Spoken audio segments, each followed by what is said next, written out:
اعوذ باللہ من الشیطان الرجیم، بسم اللہ الرحمن الرحیم۔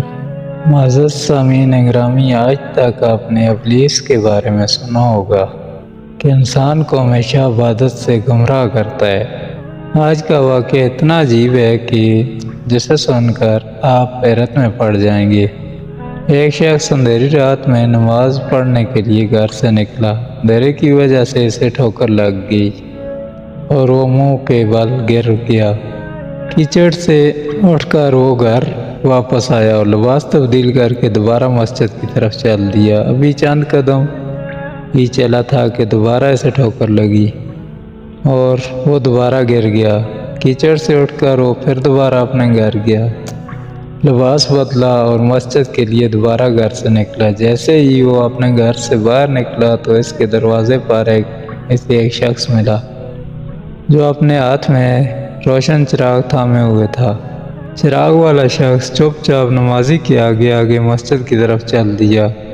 اس مرتبہ چراغ کی روشنی میں نمازی کو مسجد پہنچنے میں کوئی دشواری کا سامنا نہیں کرنا پڑا۔ وہ خیریت سے مسجد پہنچ گیا۔ مسجد کے دروازے پر پہنچ کر چراغ والا شخص رک گیا۔ نمازی سے چھوڑ کر مسجد داخل ہو گیا اور نماز ادا کرنے لگا۔ فارغ ہو کر وہ مسجد کے باہر آیا۔ چراغ والا شخص اس کے انتظار کر رہا تھا تاکہ اس نمازی کو چراغ کی روشنی میں گھر چھوڑ آئے۔ جب نمازی گھر پہنچ گیا تو نمازی نے اجنبی شخص سے پوچھا، آپ کون ہیں؟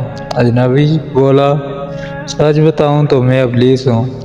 نمازی کی تو حیرت کی انتہا نہ رہی۔ نمازی سوچنے لگا، ابلیس شیطان کیسے مجھے مسجد تک چھوڑ سکتا ہے؟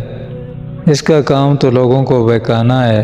تو شخص نے بڑی حیرت کے ساتھ ابلیس سے پوچھا، تجھے تو میری نماز رہ جانے پہ خوش ہونا چاہیے تھا، تو پھر تم چراغ کی روشنی میں مجھے مسجد تک کیوں لے گئے؟ ابلیس نے جواب دیا، جسے سن کر وہ شخص بھی حیران رہ گیا اور آپ سب بھی حیرت میں پڑ جائیں گے۔ ابلیس نے جواب دیا کہ جب تمہیں پہلی ٹھوکر لگی تو اللہ تعالیٰ نے تیرے سارے گناہ معاف فرما دیے۔ جب تجھے دوسری ٹھوکر لگی تو اللہ تعالیٰ نے تیرے پورے خاندان کو بخش دیا۔ مجھے فکر ہوئی کہ اگر اب تو ٹھوکر کھا کر گر گیا تو اللہ تعالیٰ تیرے سارے گناہوں کی مغفرت نہ فرما دے، اس لیے چراغ لے کر آیا ہوں تاکہ تم بغیر گرے مسجد تک پہنچ جاؤ۔ اس شخص نے جیسے ہی یہ بات سنی، اس نے اللہ تعالیٰ کی بارگاہ میں اپنا سر جھکا کر اللہ کا شکر ادا کیا۔ تو دوستو، یہ ہے اللہ تعالیٰ کی شان۔